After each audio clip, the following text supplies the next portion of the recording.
Hi guys, it's Crystal with Design Bundles. Today I'm going to show you guys how to sublimate on this holographic tote bag. We're going to create this super cute bag for the beach. So let's go ahead and get started.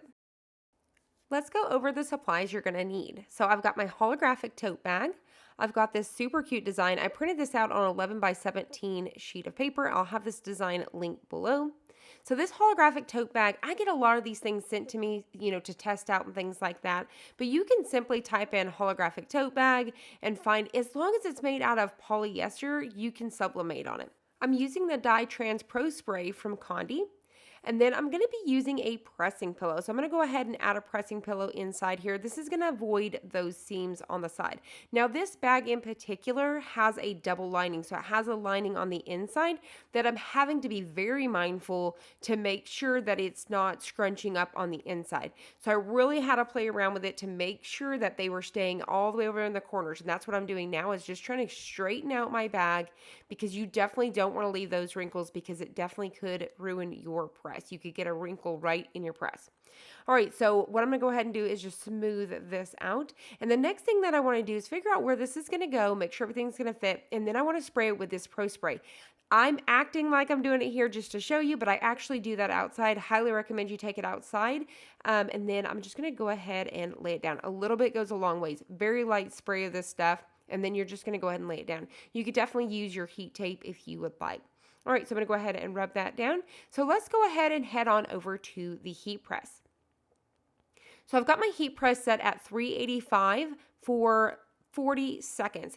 Now, as you guys will see here in just a little bit, I think I could have actually brought my temp up to the full 60 seconds with this, but sometimes you really want to test that material first just to make sure it's not going to burn, because some things are thinner than others. So that's why I've brought that temp down just a little bit. So I really do believe that I could have brought this up to the 60 seconds and we would have been good to go. All right, so you want to make sure you cover your top paper with the parchment paper to protect your heat press, because if you don't, you can definitely ruin that platen. Now, if you guys had something that you needed to protect the bottom, you could definitely do that. But here, I'm not going to have anything go on to the bottom of the platen. As you guys can see there in the bottom right corner, that steam coming out, that's those gases coming from the sublimation. So that means that it's definitely doing its process.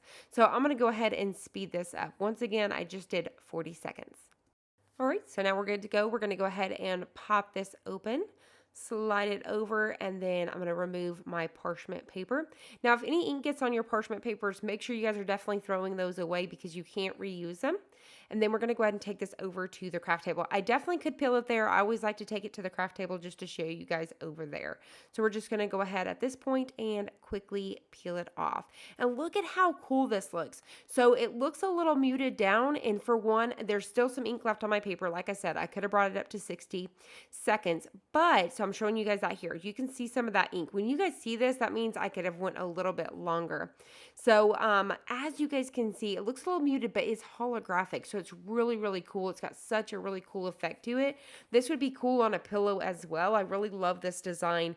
Super, super cute. It came out absolutely amazing. And so I hope you guys will try this. You can check your local stores for things like this. You can check on Amazon. If we can find something similar, we always try to link it down below. So I hope you guys enjoyed this. I hope you found it helpful. If you did, please hit the like button down below and subscribe. And I'll see you guys on the next one.